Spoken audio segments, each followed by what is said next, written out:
अस्सलाम वालेकुम नाजरीन, मैं हूं एडवोकेट इजाज़ अहमद नवाब और आप देख रहे हैं मेरा यूट्यूब चैनल। नाजरीन, जैसे जैसे इलेक्शंस करीब आते जाते हैं, चेयरमैन पाकिस्तान तहरीक इंसाफ इमरान खान को इलेक्शन से दूर रखने की जो तदबीरें हैं, जो बातें हैं, अफवाहें हैं, खबरें हैं, वो गर्दिश करती रहती हैं और तेज़ होती जाती हैं। वैसे ही पाकिस्तान तहरीक इंसाफ के जो निशान है, बल्ला है, उसको बैलेट पेपर से हटाने का या ना आने की प्लानिंग भी सामने आती है और खबरें तरदीदें वगैरह सारा कुछ होता रहता है।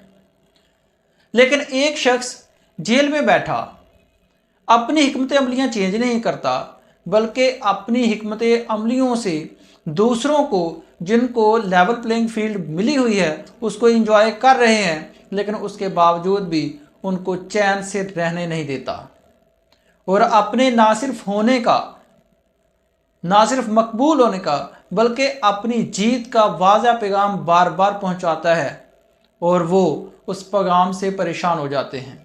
हमने आज बात करनी है कि पाकिस्तान तहरीक इंसाफ ने आज एक नई हिकमत अमली बनाई है। एक ऐसी हिकमत अमली बनाई है कि जिससे आज के बाद पाकिस्तान तहरीक इंसाफ के लीडर्स, वर्कर्स, कारकुन या टिकट होल्डर जो भी अगवा नहीं होंगे और ना ही कोई प्रेस कॉन्फ्रेंस करेगा। वो चाहे एक मुकदमा में मुलव्वस है, नामजद है, चाहे 10 में है या 20 में है, उसकी ज़मानतें तो होंगी और ज़मानतों के बाद गिरफ्तार तो वो हो सकता है, लेकिन वो अगवा नहीं हो सकता। ये हिकमत अमली मैंने आपको बतानी है। लेकिन उससे पहले मैं आपको बताता चलूं कि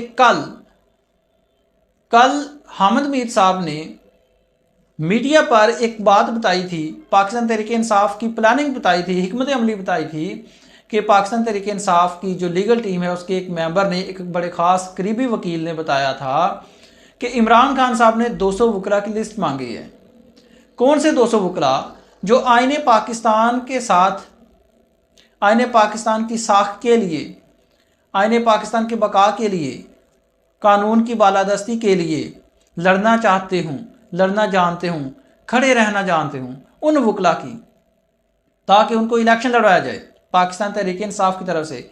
चाहे पाकिस्तान तहरीक इंसाफ हो या ना हो, चाहे बल्ले का निशान हो या ना हो, चाहे को नाअहली होती है या नहीं होती, लेकिन उन वकला के नाम ही सिर्फ एक लिस्ट जारी कर दी जाएगी कि ये लोग हैं जो पाकिस्तान तहरीक इंसाफ के लोग हैं, इनको वोट कास्ट करना है।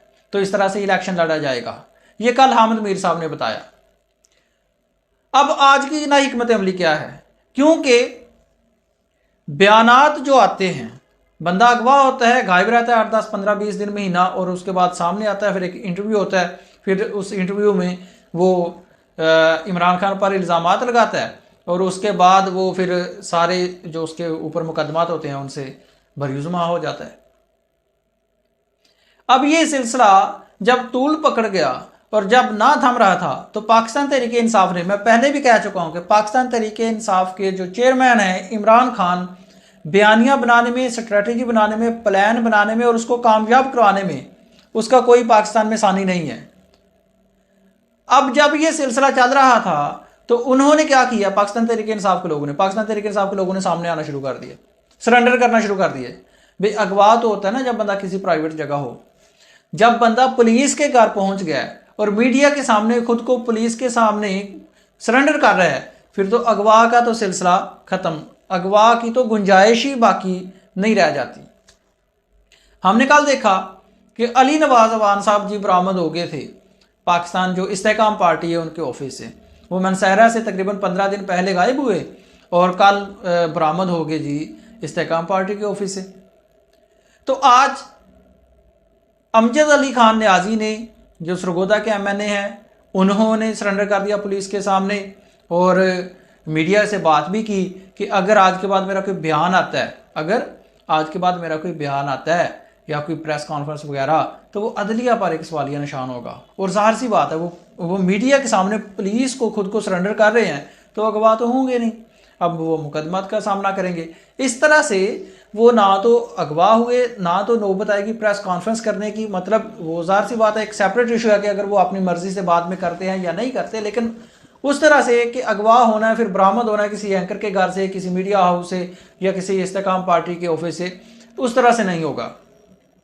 ना सिर्फ मोहम्मद अली खान ने, बल्कि गुजरांवाला से भी पूरी की पूरी टीम ने सरेंडर किया है और उनमें जो बड़े नाम शामिल हैं उनमें हैं जी इफ्तिखार चौधरी, चौधरी मोहम्मद अली एक, उसके बाद हैं राना साजिद अली और लाला असदुल्ला पापा। इन्होंने सरेंडर कर दिया है पुलिस को, खुद को सरेंडर कर दिया है मीडिया के सामने। तो ये पाकिस्तान तहरीक इंसाफ की आज एक नई हिकमत अमली आ गई है, जो पहली अब ये सिलसिला जो अगवा का है वो रुक जाएगा और इससे फ़ायदा ये होगा कि सारे के सारे ये बंदे इलेक्शन भी लड़ लेंगे। जितने भी अब सामने आते हैं खुद को सरेंडर करते हैं। तो जो सिलसिला चल रहा था अगवा होने का, फिर हाई कोर्ट्स में केसेस जाते थे, फिर कुछ नहीं बनता था, फिर रिपोर्ट्स आती थी, फिर रिपोर्ट्स आती थी, फिर तौहीन लगती थी, लेकिन होता कुछ भी नहीं था। और शेख रशीद साहब मीडिया के सामने खड़े होकर कहते हैं कि जी मुझ पर जिसने भी तशद्दुद किया मैं उसको अल्लाह माफ़ करता हूँ, और फिर कहते हैं मुझ पर तशद्दुद ही किसी ने किया। तो वो गोलमोल स्टेटमेंट्स देते रहते हैं। अब ऐसा सिलसिला नहीं चलेगा और ये पाकिस्तान तहरीक इंसाफ की आज नई हिकमत अमली सामने आई है। शुक्रिया।